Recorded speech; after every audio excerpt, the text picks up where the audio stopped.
क्या हुआ ऐसा में? नहीं, आपने अपनी फिल्मों का, अपनी तरह की फिल्मों का बुफे लगा दिया।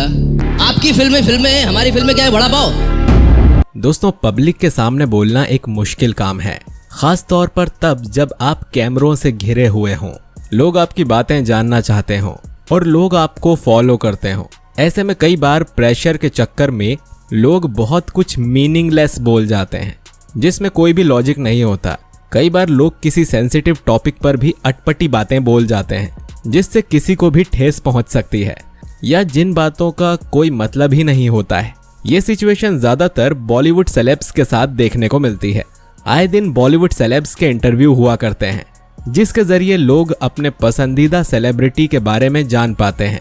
हालांकि सेलेब्स इंटरव्यू के दौरान कई बार कुछ ऐसा बोल जाते हैं जो लोगों को बिल्कुल बेमतलब और बेवकूफाना बात लगती है।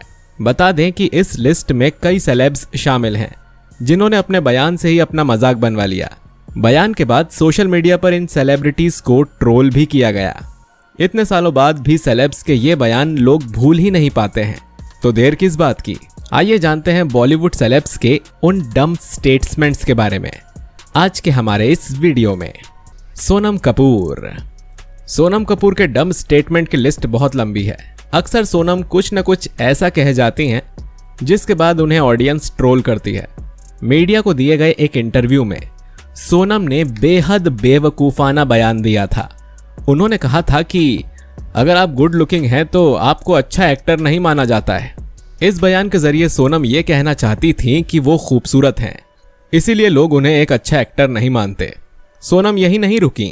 जब नेपोटिज्म पर हर जगह बात चल रही थी, तब उन्होंने एक और डम स्टेटमेंट दिया, जिसमें सोनम ने फादर्स डे पर अपने पिता अनिल कपूर के लिए पोस्ट शेयर करते हुए कहा था कि आज फादर्स डे पर मैं एक और बात कहना चाहती हूँ। हाँ, मैं अपने पिता की बेटी हूँ और हाँ, मैं यहाँ उनकी वजह से हूँ और हाँ, मैं विशेषाधिकार प्राप्त हूँ। ये कोई अपमान नहीं है। मेरे पिता ने मुझे ये सब देने के लिए बहुत मेहनत की है। ये मेरा कर्म है, जहाँ मैं पैदा हुई हूँ और जिससे मैं पैदा हुई हूँ। मुझे गर्व है। सोनम के इस बयान के बाद लोग उन पर भड़क गए और सोनम को उनके इस बयान के लिए ट्रोल करने लगे। इसके अलावा भी कई ऐसे स्टेटमेंट्स हैं जिन्हें सुनकर आप अपना सिर पकड़ लेंगे। करीना कपूर बेहतरीन एक्ट्रेसेस में से एक है। समय के साथ बॉलीवुड को उन्होंने बहुत ही अच्छी फिल्में दी हैं, मगर अपने कंट्रोवर्शियल और बेतुके स्टेटमेंट्स के लिए करीना को भी कई बार ट्रोल किया गया है।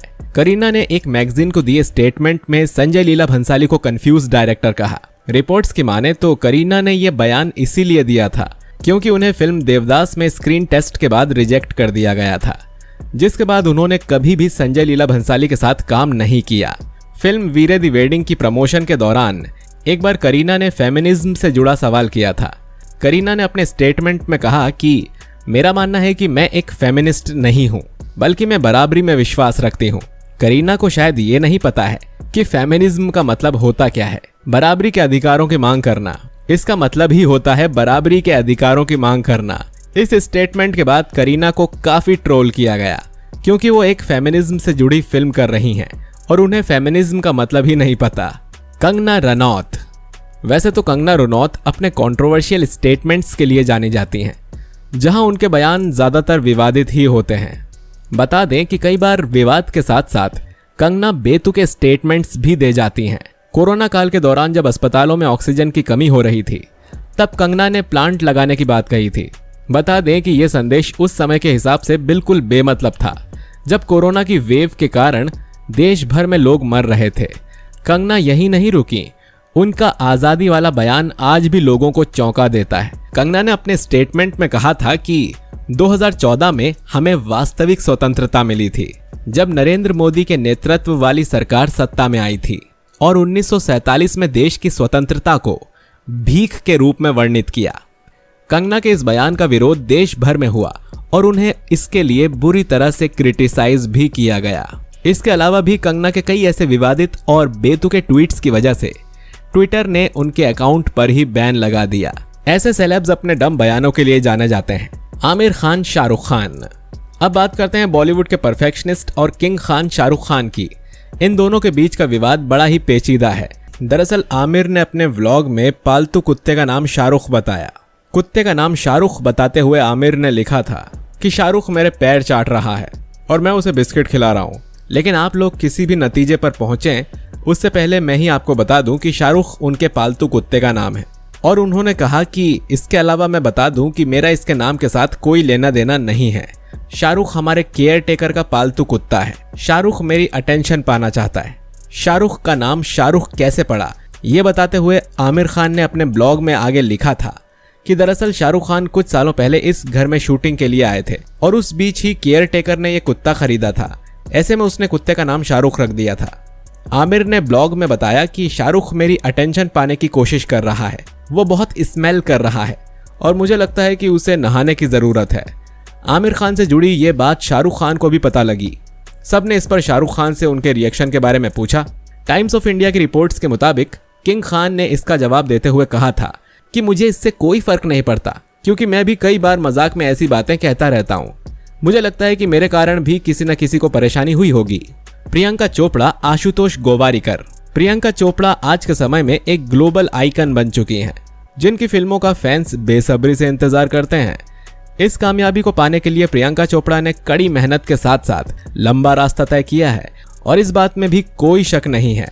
दरअसल ये किस्सा साल 2009 में हुए फिल्म फेयर के अवार्ड शो का है, जिसमें प्रियंका चोपड़ा को फिल्म फैशन के लिए बेस्ट एक्ट्रेस का अवार्ड मिला था। लेकिन डायरेक्टर आशुतोष गोवारिकर को ये बात बिल्कुल भी पसंद नहीं आई थी, जिस वजह से उन्होंने एक्ट्रेस को खरी खोटी सुनाई थी। इस अवार्ड शो में आशुतोष गोवारिकर को बेस्ट डायरेक्टर के लिए अवार्ड मिला। इस दौरान जब आशुतोष अपना अवार्ड लेने स्टेज पर आए, तब उन्होंने प्रियंका को अवार्ड मिलने पर नाराजगी जाहिर की। आशुतोष गोवारिकर ने कहा कि प्रियंका, आई लव यू। मुझे समझ नहीं आया कि तुम्हें अवार्ड कैसे मिल गया, जबकि तुम्हारे सामने ऐश्वर्या राय भी जोधा अकबर के लिए नॉमिनेट हुई थी। आशुतोष इतना कहकर ही चुप नहीं होते। उन्होंने अपने स्टेटमेंट में ऐश्वर्या और प्रियंका की तुलना भी की। उन्होंने कहा कि शायद ये इसीलिए क्योंकि तुम हार्ड वर्किंग हो और ऐश्वर्या नेचुरल हैं। इतना ही नहीं, आशुतोष ये भी कहते हैं कि जया बच्चन भी यही बात कह रही थी। सलमान, ऐश्वर्या और विवेक ओबेरॉय, ये बात तो जग जाहिर है कि किस तरह से सलमान और ऐश्वर्या का ब्रेकअप हुआ था। और इस बीच जब ऐश्वर्या राय सलमान से अलग हो गई थी, तो उनका सहारा बनकर आए विवेक ओबेरॉय। लेकिन विवेक ओबेरॉय पर भी संकटों का पहाड़ टूट पड़ा।